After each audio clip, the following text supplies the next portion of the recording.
Sur le radar des décrypteurs, il y a, disons, un modèle de désinformation qui semble avoir eu beaucoup de succès, de parfaits inconnus sur YouTube avec des discours à forte saveur conspirationniste. Je ne sais pas si vous vous rendez compte. On est en train de nous dire aujourd'hui que c'est un nouveau virus. On se fout de la gueule de qui, là? Que ce soit pour nous faire croire que la technologie 5G est responsable de la COVID-19, where the first completely blanketed 5G city in the world was. Exactly. que le nouveau coronavirus est une arme biologique redoutable, Faites-vous votre propre opinion pour savoir si le coronavirus est arrivé par pur hasard ou s'il a été délibérément utilisé comme une arme biologique militaire.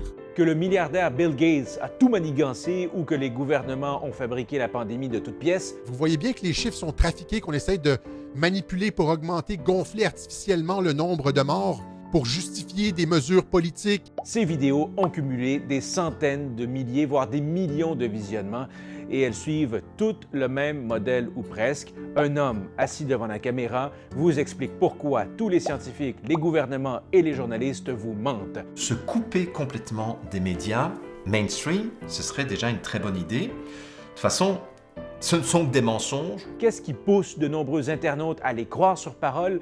C'est la question que s'est posée mon collègue Jeff Yates. Une partie de la réponse se trouve dans le contexte très anxiogène dans lequel on se trouve.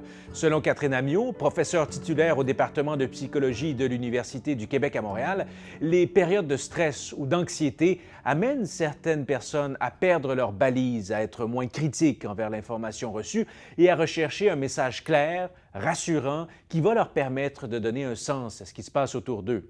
Or, ces vidéos conspirationnistes sur YouTube offrent souvent des réponses simples, faciles et claires, même si elles sont fausses. La deuxième infection est beaucoup plus mortelle que la première. Autre facteur à considérer, l'adhésion aux théories conspirationnistes est souvent associée à une méfiance marquée envers les autorités.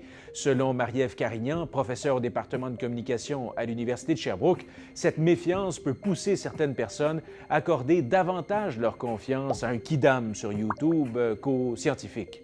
Donc, dans cette vision des choses, un homme anonyme dans son salon en train de parler de sa vision des choses est pour certaines personnes plus digne de confiance qu'un professeur d'université qui appartient, disons, à une certaine élite.